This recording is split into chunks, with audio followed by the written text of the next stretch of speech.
नमस्कार, मैं निशा ठाकुर और आप देख रहे हैं मेट्रो मुंबई। वक्त हो चुका है टॉप 10 बुलेटिन का, तो आइए एक नजर डालते हैं मुंबई की 10 बड़ी खबरों पर।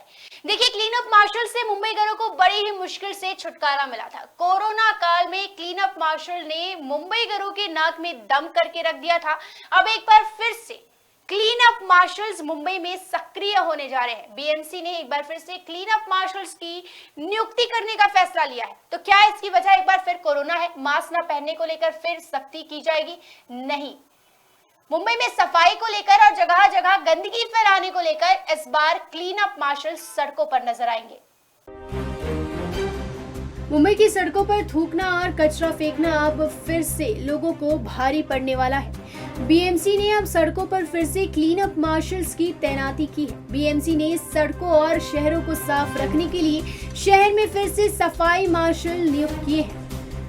इन नए मार्शलों को पूरी मुंबई के सभी 24 प्रशासनिक वार्डों में सार्वजनिक स्थानों पर थूकने, कूड़ा फेंकने या मलबा फेंकने वाले लोगों पर जुर्माना लगाने के लिए नियुक्त किया गया है। एक वरिष्ठ अधिकारी ने कहा कि चूंकि सार्वजनिक स्थानों पर लोगों को थूकने और कचरा फेंकने से रोकने का कोई दूसरा तरीका नहीं है, इसीलिए बीएमसी ने क्लीन अप मार्शल्स को काम पर रखने का फैसला लिया है। इसके अलावा कोई दूसरा विकल्प भी नहीं है। संबंधित वार्ड में नियुक्त प्रत्येक एजेंसी को 30 मार्शल नियुक्त करने का काम सौंपा गया है।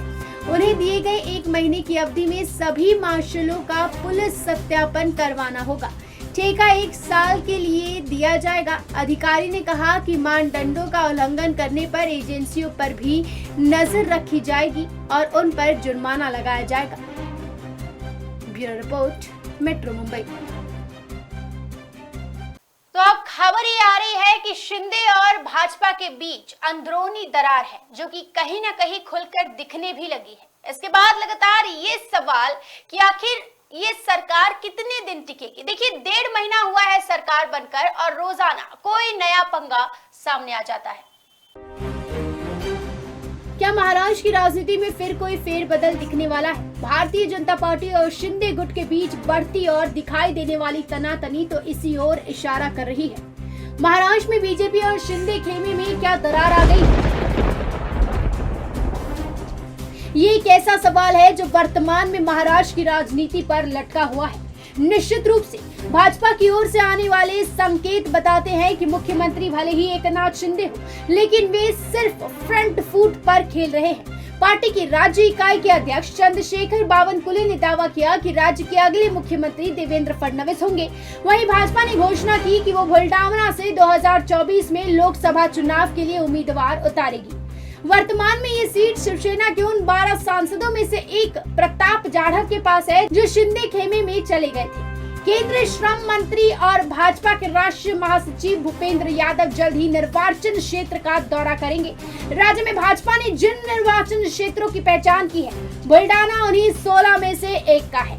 भाजपा को 2024 में लोकसभा में 45 सीट जीतने की जरूरत है। वहीं शिंदे खेमे के लोग अपने गठबंधन सहयोग को ध्यान में रखे बिना चंद्रशेखर बावनकुले के साहसिक बयानों से हैरान रह गए। शिंदे खेमे में इस बात की बड़बड़ाहट है कि क्या भाजपा की विस्तारवादी योजनाएं शिंदे गुट के नेताओं के लिए कोई जगह छोड़ेगी? आखिरकार उन्होंने 2024 के चुनावों में अपनी सीटों को बरकरार रखने के लिए शिवसेना को पहले स्थान पर नहीं रखा था।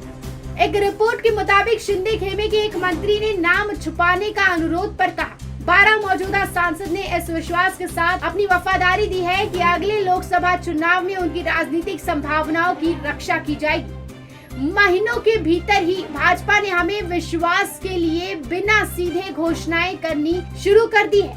कुछ अन्य लोकसभा सीटें हैं जो 2 सत्तारूढ़ सहयोगियों के बीच और कलह पैदा कर सकती है। उन्होंने कहा कि चंद्रशेखर बावनकुले के फडणवीस के महाराष्ट्र के अगले मुख्यमंत्री होने के बयान ने 2024 के बाद खुद मुख्यमंत्री शिंदे के भाग्य पर अनिश्चितता पैदा कर दी है। Bureau report, metro Mumbai. Raj Thackeray जब भी आते हैं तहलका मचा कर जाते हैं। राज ठाकरे आज एक बार फिर से उन्होंने मनसे के पद अधिकारियों से संवाद साधा। इस दौरान उन्होंने पदाधिकारियों को चुनाव को लेकर तैयारियों में लगने के लिए कहा। साथ ही नुपुर शर्मा का समर्थन करते हुए राज ठाकरे ने क्या कहा है, ये बात बेहद ज्यादा अहम है, जरा सुनिए। नुपूर शर्मा त्या बोलल्या,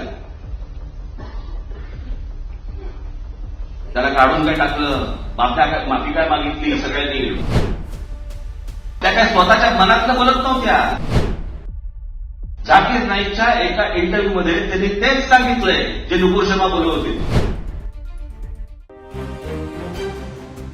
महाराष्ट्र नवनिर्माण सेना के प्रमुख राज ठाकरे ने मंगलवार को लोगों के सामने खुलकर अपनी बात रखी. उन्होंने कहा कि पिछले कुछ सालों में आरोप लगा कि मनसे और राज ठाकरे आंदोलन बीच में छोड़ देते हैं. राज ठाकरे ने कहा कि हमारे सारे आंदोलन देख लीजिए, सरकार ने कहा था हम टोल बंद करा देंगे, पर उनसे कोई सवाल नहीं पूछेगा. हमारे आंदोलन के कारण कई टोल बंद हुए, हमारी वजह से मस्जिदों के लाउडस्पीकर हटा दिए गए. वहीं नुपूर शर्मा का समर्थन करते हुए उन्होंने कहा कि पैगंबर मोहम्मद के बारे में उन्होंने कुछ अपने मन की बात नहीं कही. राज ठाकरे ने कहा कि जाकिर नाइक ने भी अपने कई भाषणों में वही बात कह चुके हैं. उससे किसी ने कुछ नहीं कहा, किसी ने माफी नहीं मंगवाई. ये ओवैसी भाई हमारे देवी देवताओं को क्या क्या कहते हैं, उन्हें कोई कुछ नहीं कहता. मनसे प्रमुख राज ठाकरे ने कहा कि पिछले 2.5 साल से महाराष्ट्र में जो राजनीतिक हालत उत्पन्न हुए हैं वो घातक है. उन्होंने कहा कि मैं बाला साहेब ठाकरे से मिलकर और उनके बोलने से पार्टी से बाहर निकला था. जब बाला साहेब ठाकरे को ये पता चला तो उन्होंने मुझे गले लगाया और बोले जा. मैंने कोई धोखा नहीं किया और मैंने अपनी खुद की पार्टी खड़ी की, किसी के साथ सत्ता में शामिल नहीं हुआ. उन्होंने कहा कि पार्टी बनाने से लेकर आज तक मनसे ने महाराष्ट्र के लोगों के लिए लड़ाई लड़ी है और आगे भी लड़ती रहेगी.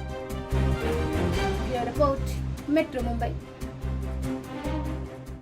आपको याद होगा मुख्यमंत्री एकनाथ शिंदे ने सबसे पहला वादा ये किया था कि उनके सरकार में, उनके कार्यकाल में एक भी किसान आत्महत्या नहीं करेगा.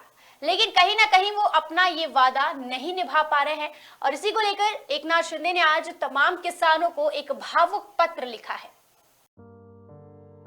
महाराष्ट्र विधानसभा के मॉनसून सत्र में सीएम एकनाथ शिंदे की सरकार ने किसानों के हित से जुड़ी कई बड़ी घोषणाएं की है. इस बीच आज एक किसान ने विधानसभा के मुख्य द्वार के पास आत्महत्या का प्रयास किया. किसान का गंभीर हालत में इलाज चल रहा है. इस घटना के बाद मुख्यमंत्री एकनाथ शिंदे ने राज्य के किसानों के नाम एक भावुक पत्र लिखा है. मुख्यमंत्री एकनाथ शिंदे ने शिव छत्रपति की कसम देकर किसानों से आत्महत्या नहीं करने की अपील की है. अपने पत्र में एकनाथ शिंदे ने लिखा, महाराष्ट्र सेनानियों का है, यह आप जैसे मेहनती किसानों का है. इसीलिए आंखों में तेल डालकर भारत की सीमा की रखवाली करने वाले सैनिकों का जन्म महाराष्ट्र के किसानों से हुआ है. जमीन पर अपना पसीना बहाकर मिले अन्न से आप अपना ही नहीं बल्कि महाराष्ट्र की, देश की भूख मिटाने का काम करते हैं. इसीलिए इस मराठी धरती पर अगर किसी का पहला अधिकार है तो वो आप किसान भाइयों का है. पत्र में उन्होंने आगे लिखा, लेकिन जब अचानक प्राकृतिक, पारिवारिक, आर्थिक संकट आता है तो आपको देखकर मेरा दिल दुखी हो जाता है. आप में से कुछ किसान कई संकट से उबरते हुए थक जाते हैं और दुनिया से मुंह मोड़ लेते हैं और आत्महत्या का रास्ता अपना लेते हैं, जिसे देखकर मेरा दिल एक आम मेहनती परिवार के आदमी और महाराष्ट्र के प्रबंधक होने के नाते बेहद दुखी हो जाता है. मुझे लगता है कि मैंने अपने ही परिवार के किसी को खो दिया. पत्र में मुख्यमंत्री भावात्मक अपील करते हुए किसानों से आगे कहते हैं, याद रखना मेरे किसान भाइयों, अगर आप हैं तो ये छत्रपति शिवराय का महाराष्ट्र है.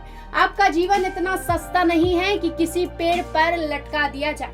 आप हमारी संपत्ति है. माननीय शिवसेना प्रमुख बाला साहेब ठाकरे हमेशा गांवों में शिव सैनिकों से कहते थे कि रो मत, लड़ो. तो आपको भी लड़ना है. उन्होंने किसानों से अपील की और कहा कि मैं शिव छत्रपति की कसम देता हूँ, आप अपने कीमती जीवन को ऐसे खत्म ना करें, आत्महत्या ना करें. मैं आपकी तरह ही एक साफ मन का सीधा साधा इंसान हूँ.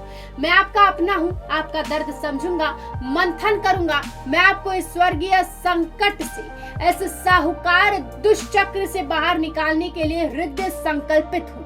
आत्महत्या में हार है और संघर्ष में जीना है एक शानदार सफलता है. हालात बेहतर होने का विश्वास दिलाते हुए सीएम ने कहा, निश्चित रहे और मैं और मेरी सरकार 24 घंटे आपके लिए काम करते हैं और आपके साथ है. Bureau report metro Mumbai. अब किसका सपना नहीं होता कि मुंबई में भले एक छोटा सा ही लेकिन अपना घर हो. हर एक मुंबईकरों का सपना होता है. दिवाली के दौरान अब महाड़ा मुंबईकरों का ये सपना पूरा करेगी. जी हाँ, महाड़ा लॉटरी निकालने जा रही है. महाड़ा प्राधिकरण ने दिवाली के दौरान मुंबई में लगभग 4000 घरों के लिए लॉटरी निकालने का फैसला किया है। इस फैसले से कई लोगों का अपना घर बनाने का सपना पूरा होगा। मुंबई बोर्ड ने ड्रॉ की तैयारी शुरू कर दी है और जल्द ही इसकी आधिकारिक घोषणा की जाएगी। 2019 के बाद मुंबई बोर्ड ने एक भी लॉटरी नहीं छोड़ी है।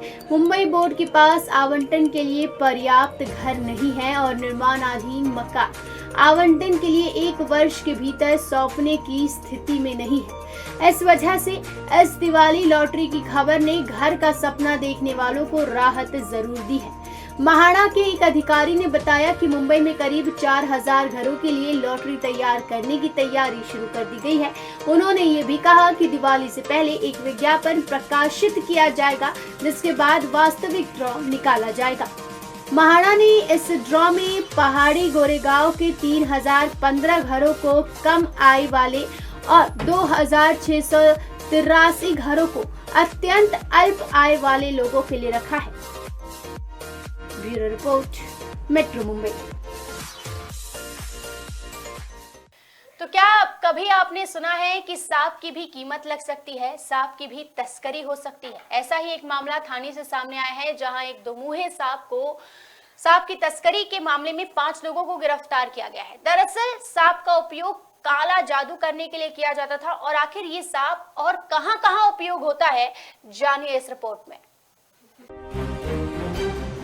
थाने जिले में एक हैरान करने वाला मामला सामने आया है। महाराष्ट्र के थाने जिले के कल्याण शहर में पुलिस ने जांच में 5 लोगों को गिरफ्तार किया है। इन लोगों पर आरोप है कि ये 70 लाख रुपए की रेड सैंड बोआ बेच रहे थे, जो कि एक दोमुहा सांप होता है।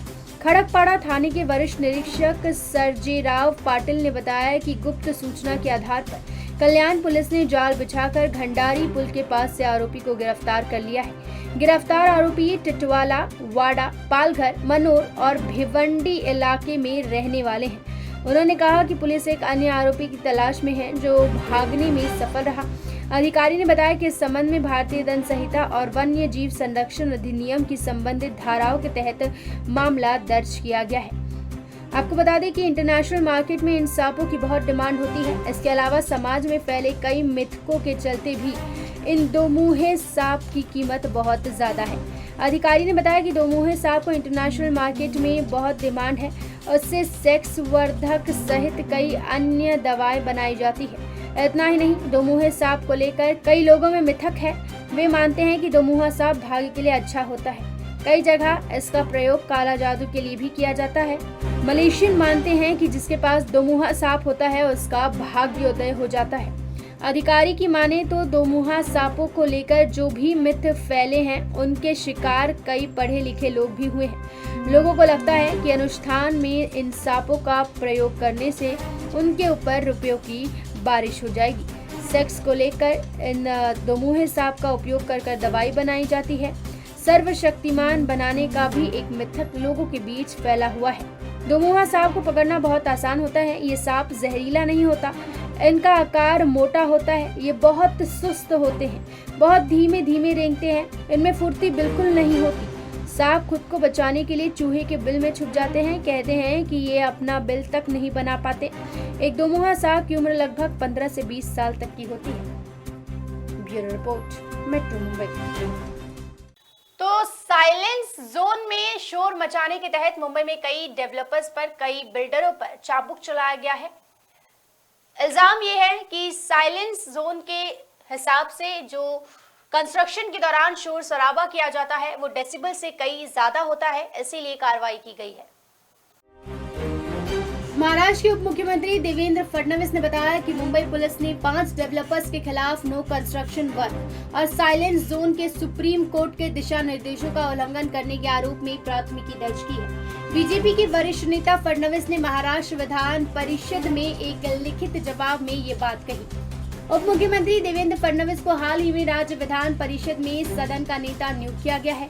डिप्टी सीएम ने कहा, मुंबई पुलिस ने 5 डेवलपर्स के खिलाफ रात 10 बजे से सुबह 6 बजे तक नो कंस्ट्रक्शन वर्क और साइलेंस जोन के सुप्रीम कोर्ट के दिशा निर्देशों का उल्लंघन करने के लिए एफआईआर दर्ज किए हैं। जुलाई 2005 में सुप्रीम कोर्ट ने ऐसे क्षेत्रों में रहने वाले लोगों के स्वास्थ्य पर ध्वनि प्रदूषण के गंभीर प्रभाव का हवाला देते हुए सार्वजनिक स्थानों पर रात 10 से सुबह 6 के बीच लाउडस्पीकर और म्यूजिक सिस्टम के उपयोग पर प्रतिबंध लगा दिया था। हालांकि देश की शीर्ष कोर्ट ने सार्वजनिक आपात वाली स्थिति के मामलों में बैन से छूट दी थी। ध्वनि प्रदूषण के संबंध में मौजूदा नियम ये अनिवार्य करता है कि आवासीय और साइलेंट जोन जो स्कूल, अस्पतालों और धार्मिक संस्थानों के आसपास के क्षेत्र है उनमें अधिकतम शोर स्तर 55 डेसिबल होना चाहिए, जबकि दिन में 50 डेसिबल और रात में 45 डेसिबल और 40 डेसिबल होनी चाहिए। Bureau report, metro Mumbai. तो मुंबई में 3 नए ब्रिज बनने जा रहे हैं, जिससे मुंबईकरों की यातायात और भी ज्यादा आसान हो जाएगी। इस ब्रिज के लिए बीएमसी 35 करोड़ रुपए खर्च करेगी।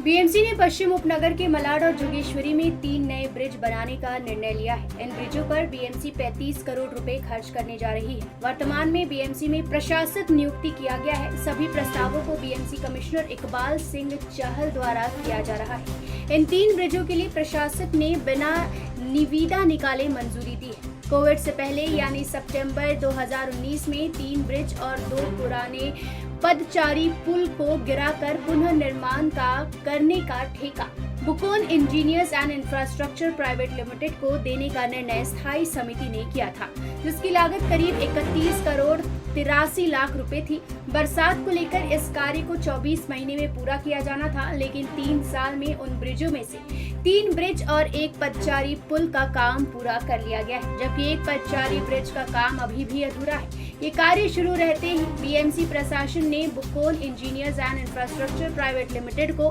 बिना टेंडर आमंत्रित किए 3 और पुलों के निर्माण के लिए 35 करोड़ रुपए का अतिरिक्त कार्य दे दिया।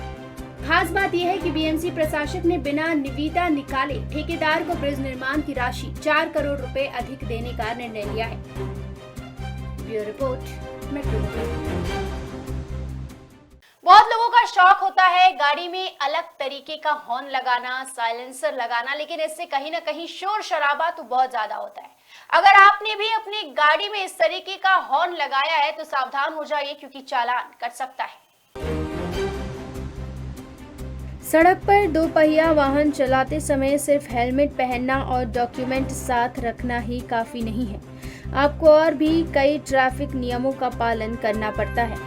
अगर आप अपनी बाइक में मॉडिफिकेशन का शौक रखते हैं तो आपको सतर्क हो जाने की जरूरत है। पुलिस एक खास तरह के साइलेंसर और हॉर्न पर चालान काट रही है।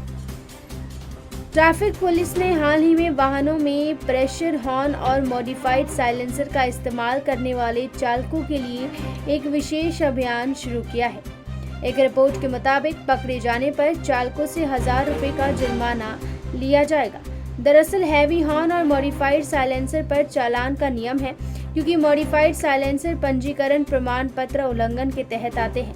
दरअसल इस तरह के मॉडिफिकेशन से सबसे बड़ी समस्या नॉइस पोल्यूशन की है। कई चालक अपनी बाइक में तेज आवाज करने वाले हॉर्न व साइलेंसर लगवा लेते हैं, जिससे बाकी लोगों को परेशानी होती है। दिल्ली ट्रैफिक पुलिस ने लोगों को इस बारे में चेतावनी देने के लिए एक ट्वीट भी किया था। इसमें कहा गया, शनिवार से दिल्ली ट्रैफिक पुलिस उन लोगों को दंडित करेगी जो अपने वाहनों में प्रेशर हॉर्न और मॉडिफाइड साइलेंसर का उपयोग करते हैं। रिपोर्ट में दावा किया गया है कि नियम तोड़ने वालों के खिलाफ कार्रवाई पहले से ही की जा रही है। हालांकि अब फोकस बढ़ेगा। ध्यान देने वाली बात यह है कि हॉर्न और साइलेंसर वाली समस्या सिर्फ बाइक्स ही नहीं, कई गाड़ियों में भी देखी गई है। एक पुलिस अधिकारी ने समाचार एजेंसी को बताया कि प्रेशर हॉर्न या मॉडिफाइड साइलेंसर का इस्तेमाल करके ध्वनि प्रदूषण करने वालों का चालान किया जाएगा। Bureau report, metro Mumbai. ये थी मुंबई की 10 बड़ी खबरें और आप देख रहे थे टॉप 10 बुलेटिन। रोज रात मेरे साथ देखिए मुंबई की टॉप 10 बुलेटिन सिर्फ मेट्रो मुंबई पर। धन्यवाद।